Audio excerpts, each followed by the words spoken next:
Welcome to Virtual Regeneron ISEF. I'm Allie Stiefel, the director of the Regeneron Science Talent Search at the Society for Science in the Public.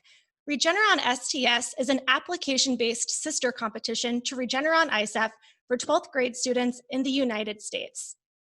This year marks my 11th ISEF, 9 years on staff and 2 years as a finalist when I was in high school. I look forward every year to getting to know students from all over the world. And while I'm sad we're not gathered together this year in person, I'm really excited that we get to introduce ISEF to so many other people virtually around the world. In this panel, we will talk about the changing landscape of college admissions in the wake of COVID-19.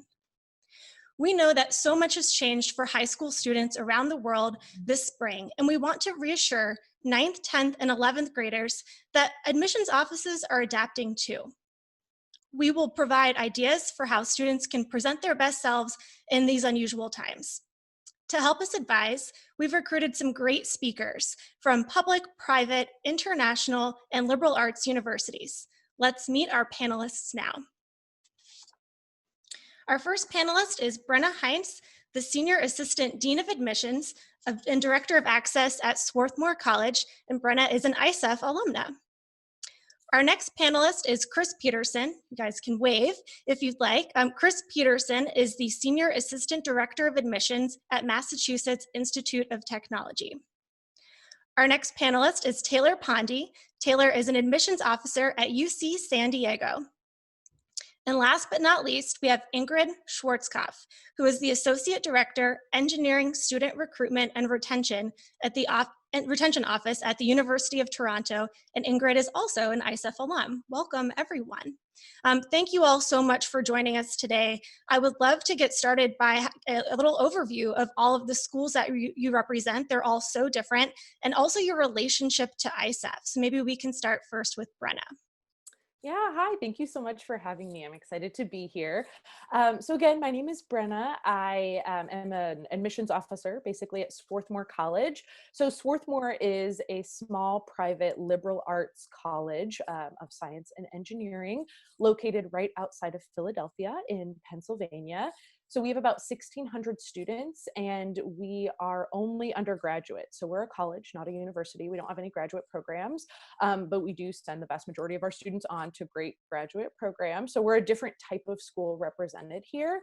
And my relationship with ISEF is I have been to ISEF as an admissions officer with Swarthmore, and I'm also an alum. So back when I was in high school, I went to ISEF as a finalist my senior year, which was really exciting. And I wanted to do STEM research in college. I ended up being a philosophy major, and here I am working in education, but ISEF can take you lots of places, and so I'm excited to talk to you about how I see this process as both an alum, but also an admissions officer. Awesome, thank you, Brenna. Our next panelist, Taylor, why don't you tell us a little bit about your school? Hi, so Taylor, I'm from the University of California, San Diego.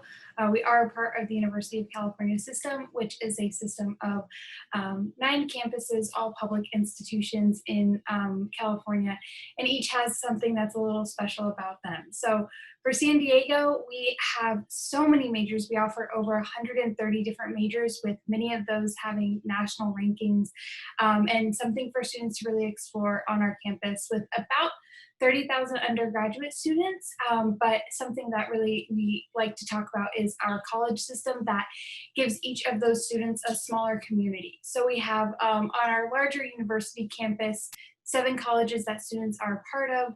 You get placed into when you first enter the university, and that helps you to kind of have your own neighborhood and really tailor your general education and your academics to what you want to study. So lots to explore and really take advantage of in regards to programs that we have available to students in La Jolla, San Diego, California.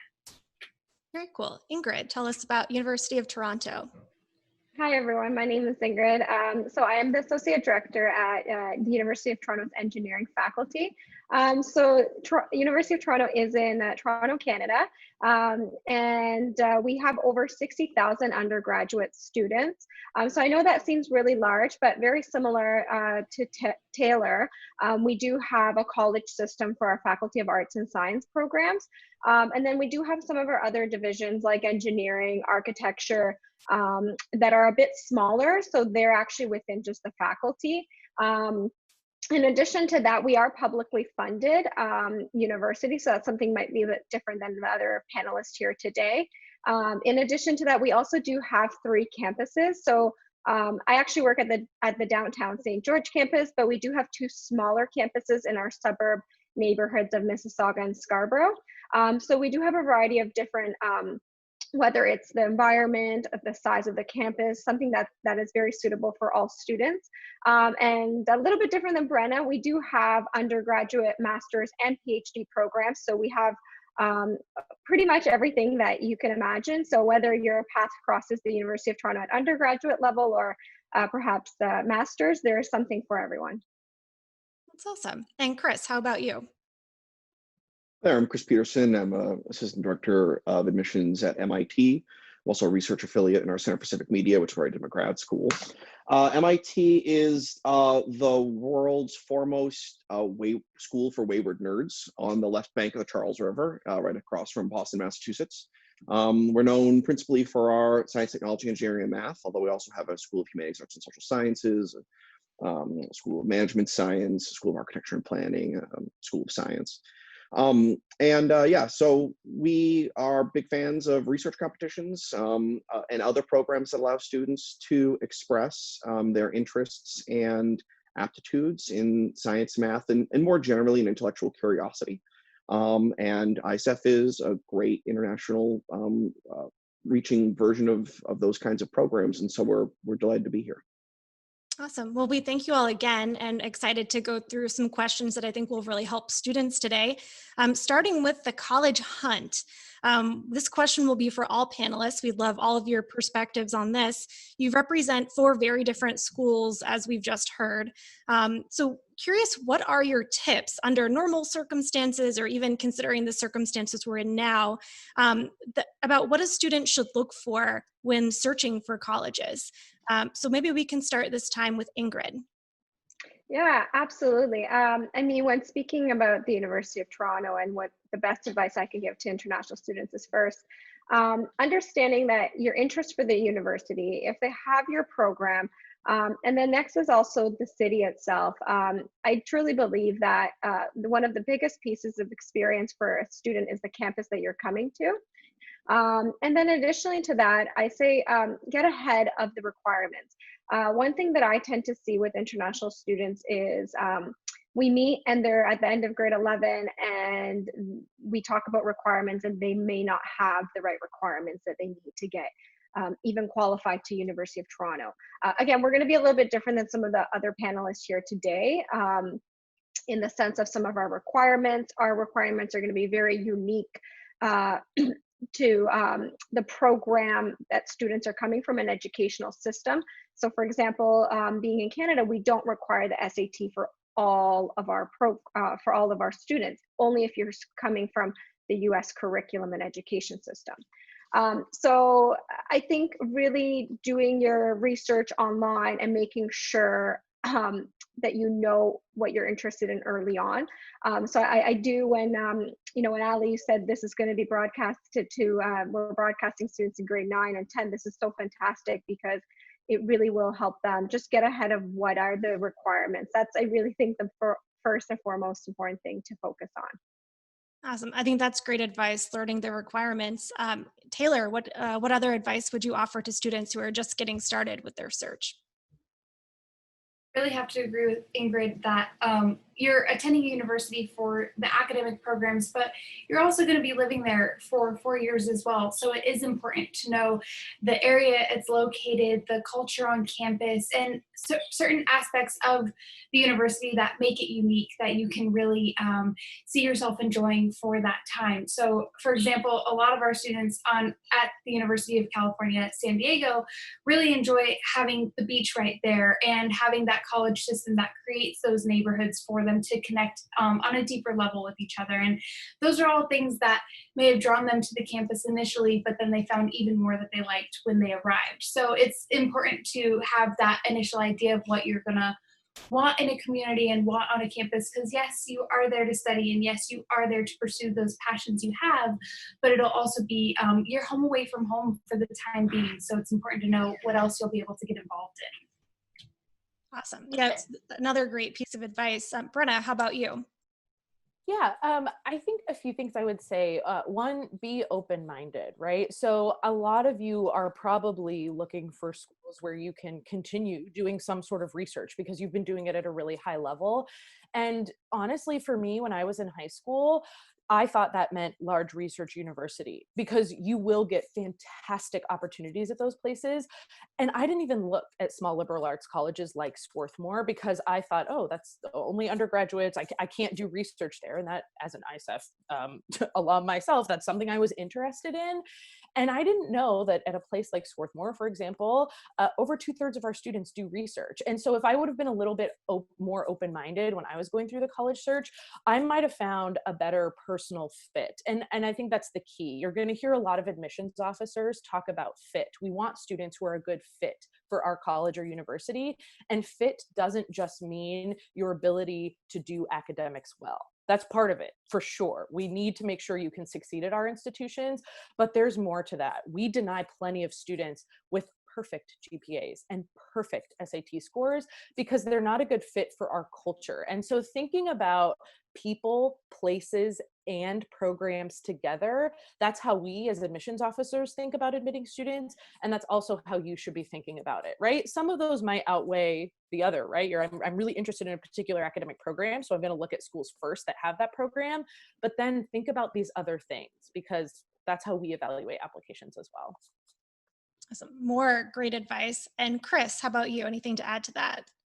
I agree with everything that the other panelists have said, and I would just hone in on the specific COVID-related angle of this, because in normal times, students may be able to visit a campus or go on a tour or something like that, and obviously that's much more difficult right now, and all of our institutions are figuring out how to adapt to that. Something that I would tell all the people watching this not to do is do not pay attention to other stressed out teens on r/applying to college or College Confidential or College Admissions Hub or like any of the weird social media discourse, because none of those people posting chance me threads know anything.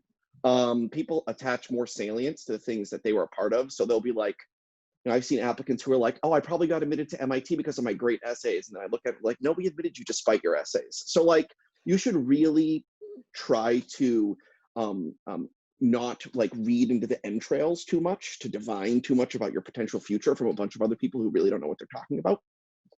The second thing that I would say is getting to this point that Brenna brought up about fit, which is so important, is I think what I have observed is that one of the things that you can try to figure out from the marketing materials, from how people talk about things online, is what motivates them, right? So I'll give you an example.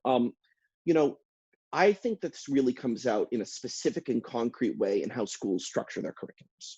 So you can look across a wide variety of institutions and you'll notice different things about what they require. Like, are you applying to an engineer, to a major, to a department, to a school, or to a university? Are you going to have to take a common curriculum no matter what you study, or is it going to change, or is there no common curriculum and everybody rolls their own major as they enter the school? And one really quick cut that you can make there is you can be like, am I the sort of person who wants as much flexibility and openness as possible? Or am I someone who works better when these constraints are put upon me by the institution? And then I can optimize within that well-laid path. And I think that like different people work better under different considerations. And you should be honest with yourself, like, yeah, actually, I've always wanted to be the most highly autonomous person possible and shaped against the constraints of my school. Or you might be someone who's like, actually, when my guidance counselor was like, here's how you graduate valedictorian, or here's how you succeed in this particular way, I was like, great, somebody's made all the decisions for me, and now I can just like go out and execute on all those high level things. And you should be honest with yourself about what kind of person you are and what kind of person you want to become in college, and then look for institutions that are designed to work with your tendencies and your strengths and not against them. Awesome. I think this is all fantastic advice right off the bat. And it all kind of boils down to knowing what you want and being a little introspective and thinking about how do I function as a human being. And that really helps with the college fit piece. And then you can look at what requirements fit with what you want to do. So, yeah, great advice for our first question. We'll move into our next question and we'll talk a little bit more about COVID-19. This question will be for Chris and then Ingrid. 10th and 11th graders will soon start thinking a little more seriously about where they want to go to school. That often means visiting the campus, not something that might be possible. We don't know yet. We're really unsure what that's going to look like in the summer and fall and how much campuses will accept visitors. How do you see this impacting college search and college choice? It's a great and really tough question. But the first thing that I would say is we're about, you'll get a sneak peek. We're about to put up a blog post from our Dean of Admissions that, talks about some of these issues. And, the big message that our office is trying to express and that I would really like everybody watching this to hear is the most important thing that you should be focusing on right now is taking care of yourself, your family, and your community, and not worrying too much about the college search. Like those are, and certainly not about trying to up your resume to be the best possible college applicant you can be. It's really important, there was this Making Caring Common report that was put out a couple of years ago by a bunch of different universities in the States that all agreed to these general principles that citizenry and community are of paramount importance. And I really want to emphasize that to everybody who's watching this call. And that everybody gets this. We're sitting at home as admissions officers on Zoom every day, trying to not take naps and just barely drag ourselves through the workday. So if you're feeling that same way as a 17-year-old, that's fine, we get it. I don't think that there is anybody who is going to try to evaluate applications in the next couple of years regarding this year, the one that we are currently in a context-free zone. So what I would tell you is you should be focusing right now, again, on your family and community, and then on just doing the things that you feel like you are best capable of doing at pursuing your intellectual interests and your curiosity, and just sort of trust that that is going to take you the best place, because it is never worth building your high school curriculum around trying to get into a particular college or pad your resume, because it usually doesn't work, and also it just makes you unhappy. And so I would just say, do the best things that you can do under these conditions, and try to follow, steer by the lights of your own curiosity and initiative, and trust, as it usually does, that that's going to help lead you to the right place. And that everybody on our side of the desk is really trying to, that we are there with you, and that we are going to be doing the best that we can to understand your applications, your trajectory, and your options in your context. Awesome. Thank you, Chris. Ingrid, how about you? Are there ways that students can explore without visiting a campus?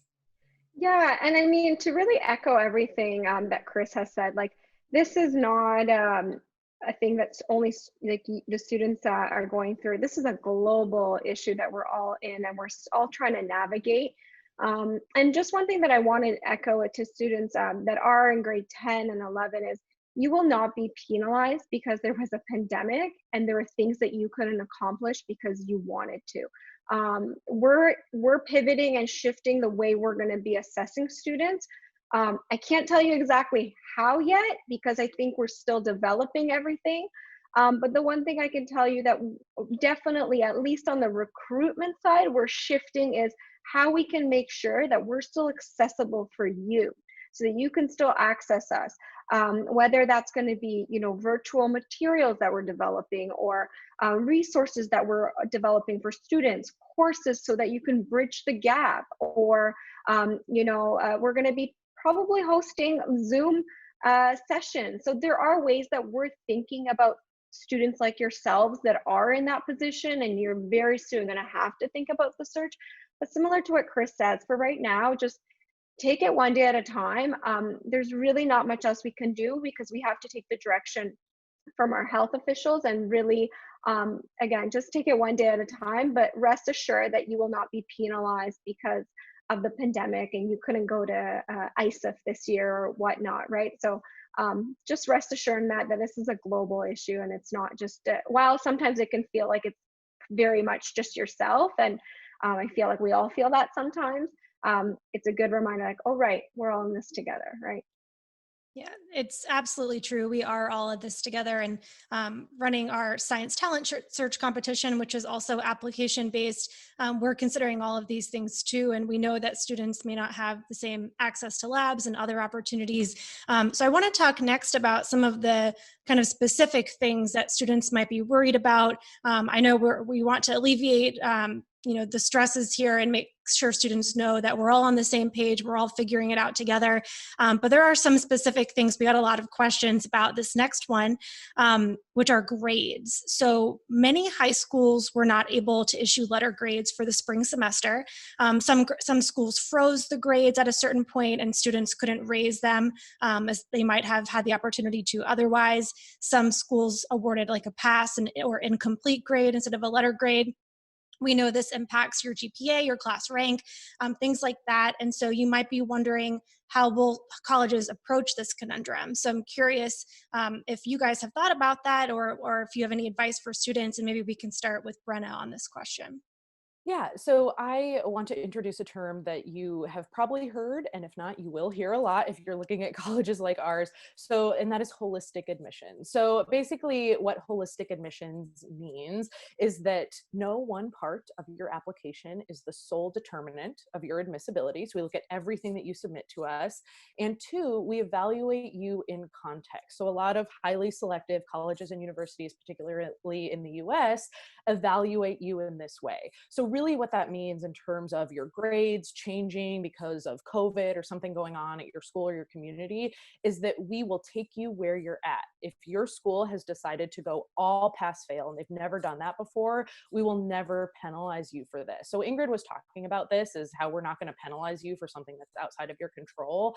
And that's how we're going to look at grades in particular. So if your school says this is what we're doing and you present to us a bunch of hopefully pass grades, but maybe not, right? We're going to say, okay, what was going on? The way that this happens is usually schools will tell us this in your application. There's something that most high schools produce, which is called a school profile that they send along with your application, but you can also tell us this. So all of our applications will have some sort of way that you can get extra information into your file, whether that's through the Common App and there's a little section that's like anything else, or the MIT application, or you sending an email to your regional admissions person or to the admissions office saying, hey, my school made this change. I'm not sure if they're telling you about it, but I want to let you know. We can put that in your file. So the point is to reach out to us if you have questions, but know that when we look at your application, we're going to say, yeah, COVID was going on, because as all of us have been mentioning, we're living this too, right? And so we're going to be as understanding as possible.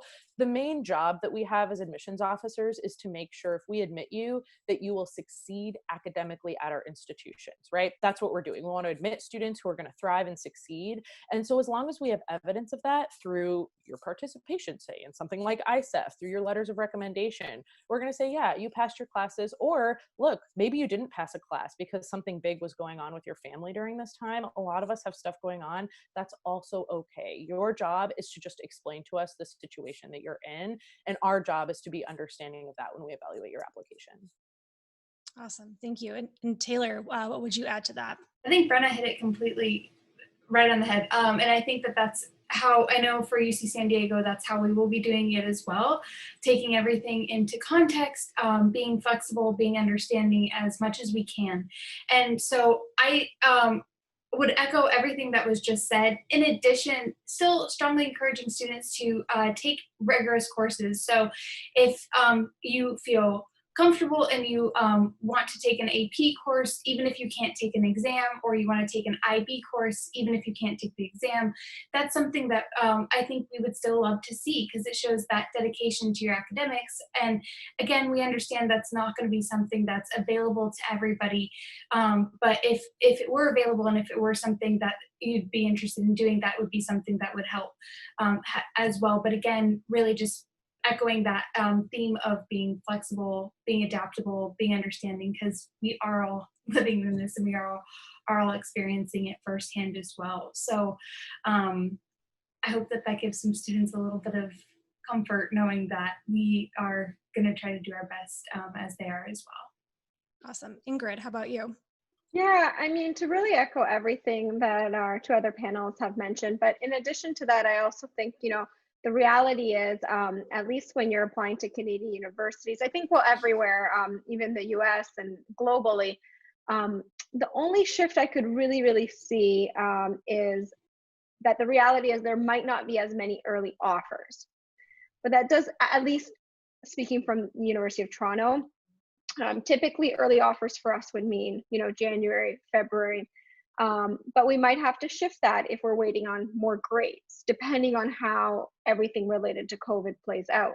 But that being said, we're still going to be flexible. And then similar to what has already been mentioned, if there are ways for you to really bridge the gap and develop on those certain skills, if you have the time and you're engaged and you want to, we always recommend accessing other resources online. But again, another way that we've pivoted as a university this year is all the incoming students for the engineering faculty. We've actually developed an engineering academy for them. It's a self-paced, no credit, and it's really going to focus on the 3 critical courses that are really important for our engineering students, which is physics, chemistry, and calculus. Again, it's going to be to work with your professors, have upper year students as your mentors, and really transition you to make sure that you're comfortable coming in to start your university career in September. So, this is something that we've developed in weeks, that we're preparing for our incoming class of September. So rest assured, as we've already said, like, we're pivoting and making sure that we're going to help you be successful and make sure that you're prepared to start your studies. And whether, because we do hear from students, even if I get in, I've lost such a big chunk of my courses, I don't feel prepared. So, we're also going to be here to help you feel prepared so that you can succeed at our colleges when you do arrive on campus. Great. And Chris? The only thing that I would add is that so many of the answers to these different kinds of questions, and many questions that students will have, will be it depends.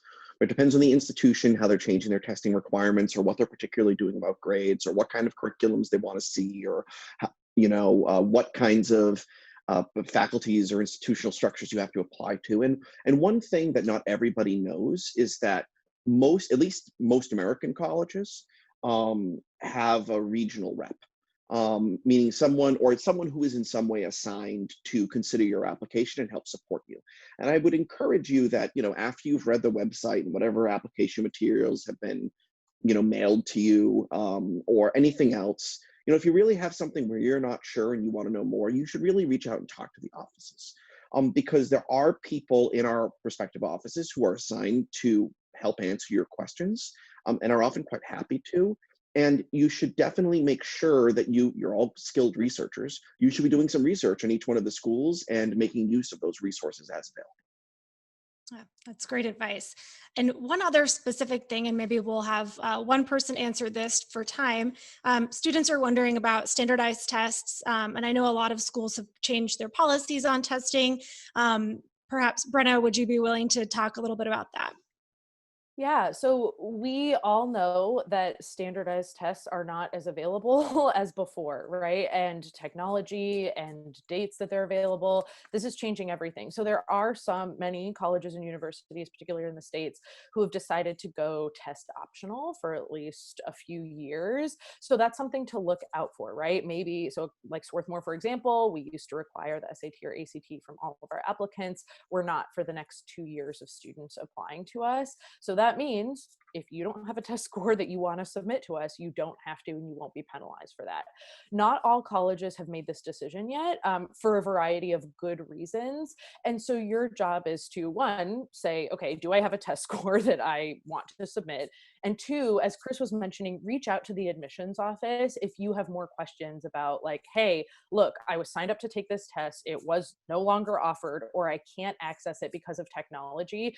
What should I do? And they're going to talk to you about that, right? So even schools that you see, hey, we haven't changed our application requirements yet, they are still going to be flexible with you because, again, they understand what you're going through. So reach out to them. But realize that if a school is going test optional, it's not going to penalize you if you don't submit the test. but if you have a test score that you want to submit, you can still submit it. So just like Chris was saying, it will depend on the institution, but schools are being flexible regardless of whether or not they've made this official change to be test optional or not. Yeah, that's great to know. And I'll just speak for the Regeneron Science Talent Search. We've been test optional about 5 years. A little over half of students every year submit test scores, and even that statistic carries through even to our finals group. So you can still be very successful even if you don't choose to submit them if you're in that position. Great. And we're going to move on to our next question about adaptation. So we were talking about how everyone is still figuring it out. We want to be approachable and answer student questions. And I know a lot of your universities, like Ingrid mentioned, have been adapting in kind of interesting ways. So I'm curious if there are any cool new programs or ways that your universities have adapted. Maybe we can start with Taylor on this question. So I actually love this question, love all these questions, but especially this one because I think on our campus at UC San Diego, we're really trying to be innovative with the ways we can reach out to students during this time so that students are still getting information that they're looking for, whether they applied for fall 2020 or are applying in the future as well. So we have done a few things. We're now offering virtual one-on-one admissions advising sessions. So for students that have general admissions questions about applying to the university or living on campus or really any of those type of general questions an admissions officer can answer, they can set up that appointment through our ucsd.edu/virtual advising webpage. So that's really exciting that you can still kind of have that personal contact and get some of those more specific questions answered or just find out some information. We're also still offering information sessions virtually as well every day at 10 a.m. and 2. And then we held different events that were all-day events for our admitted class for fall 2020 called Triton Day, so they could get all their questions answered about, like I mentioned, housing, living on campus, their academic department, their college, athletics, a variety of things that you'd get to kind of have at an in-person event after being admitted, but now you kind of got to have that virtually. So really just wanting to make sure that they get what they're looking for right now and not just kind of having to sit there and wait for a minute. So it's been really exciting to see the responses with that and the number of students engaged and excited to learn more about what's available for them. Those are all really cool ideas. That's great that you guys are doing that at UC San Diego. Ingrid, are there any other cool ways that your university is adapting? I mean, very similar as well. We're also hosting information sessions. You know, we're trying to be a little bit more targeted because being a large institution, trying to break it up and be more program specific. So if you want to learn about whether it's engineering or, you know, life sciences or whatever it may be, we're trying to focus and bring in our faculty members, trying to engage current students. So I do encourage you, kind of, I think Chris said this, like go to our websites, really take a look at what we're doing. We're trying to keep everything up to date with all the outreach that we're doing.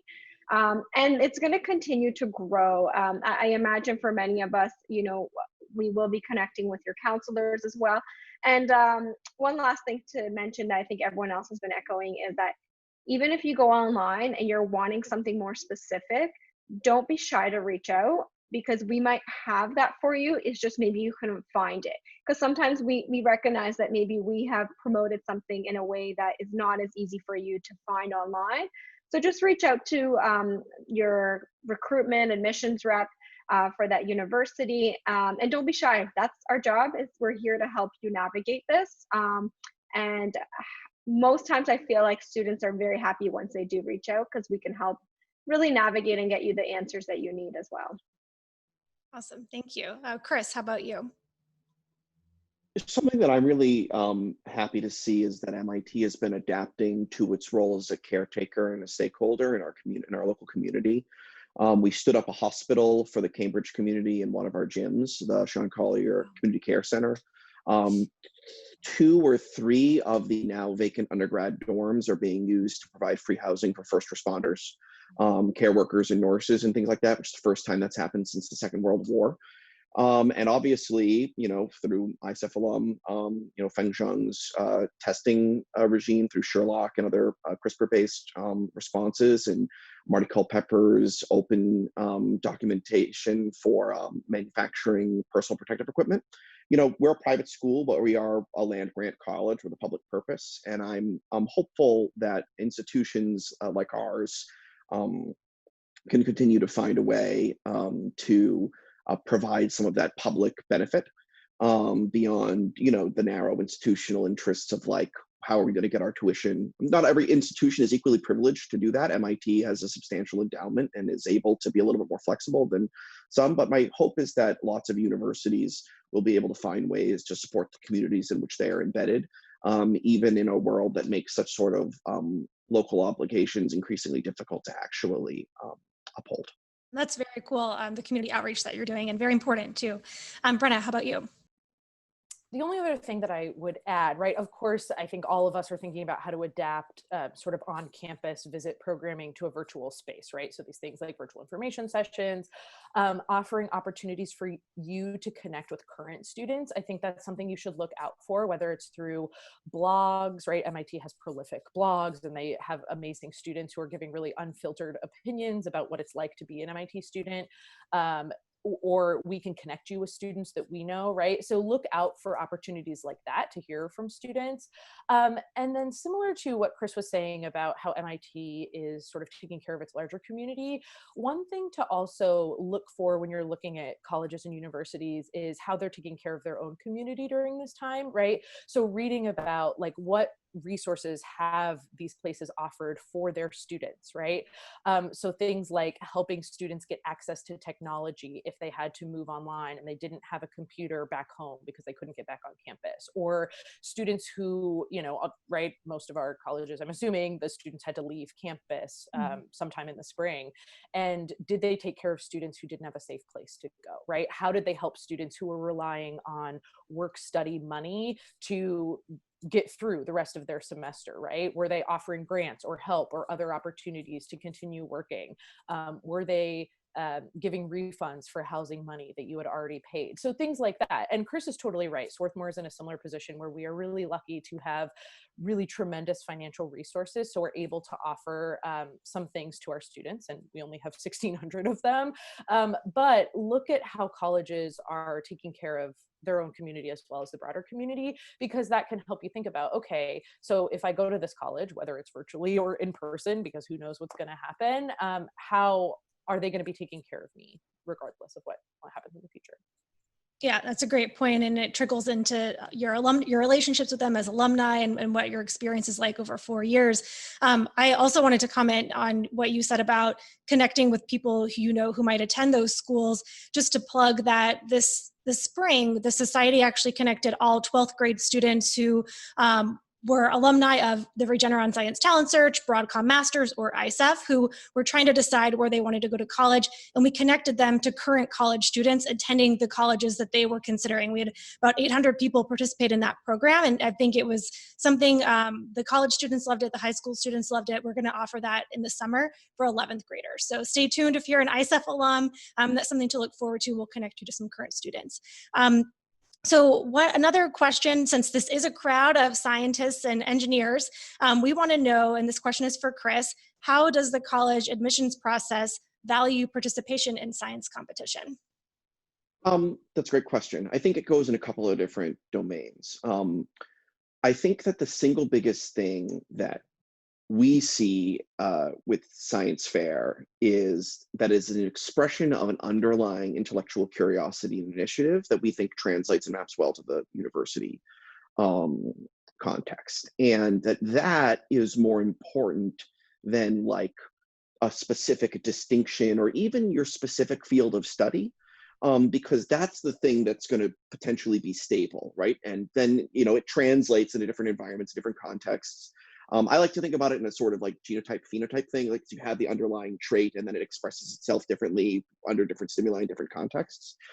And Brenna and I have presented at ISEF a couple of times about how to talk about your research to in the college admissions context.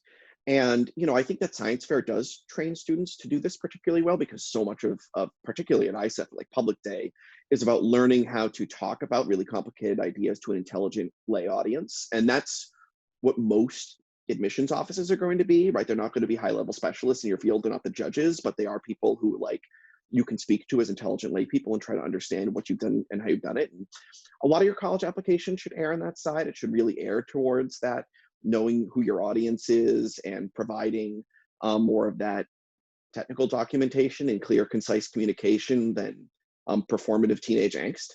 And I think that the more that you can use this as an opportunity to talk about, especially in this specific case, not only your research and how you did it, but like how your trajectory might have been altered by the pandemic. These are the skills that you have been training for a long time now, which is how to boil down complex phenomena and contingent circumstances into a coherent narrative, such that you can communicate it in 2 minutes or less to a intelligent lay audience. And behold, that turns out to be the college admissions process in a nutshell. Awesome. Thank you for sharing that. I know the students will appreciate it. We just have a few minutes left, so I'll throw a quick question to Brenna. If you could tell an 11th grader, it boiled down, who's applying to college this year, how to present their best self on paper in your process, what would you say? Yeah, communicate the why, not just the what, right? So what Chris was saying really is this motivation is so important to us. And this is true for everything, right? When we ask you what activities are you involved in, beyond ISEF, we know you're participating in ISEF. The question is not, okay, we're going to expect you to do all these activities on our campus, right? It's why are you doing them? What motivates you? And are you someone who's going to be motivated to engage academically and otherwise on our campus and in our community, right? So the what is important because we want to know like how you're spending your time.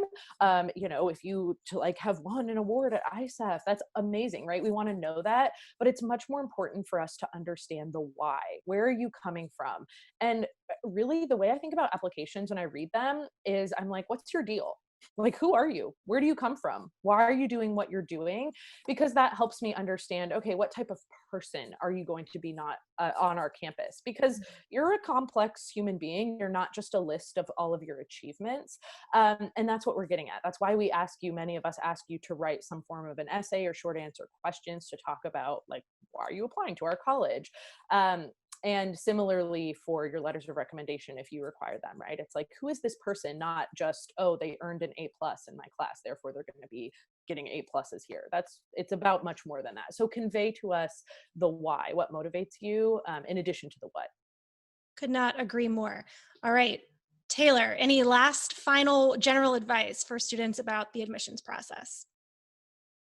I would really just say keep doing what you're doing and continuing to do your research, staying organized with that if possible. It sounds so silly and so simple, but things like lists can really help right now, or bookmarks and folders on your web pages to know, keeping that information organized, because you're probably looking at several institutions, and to really get that sense of what makes them unique or what that institution is all about, it is important to have them be distinct. And so that simple organization can help. And again, like Brenna said as well, really just in the application process, we do want to know who you are, not just as a student, but as an individual as well. So it is important to keep that in mind, and know that we always tell our students for the personal insight questions to kind of treat it like an interview, and that chance for us to get to know you in the same way that you've gotten to know us as a university.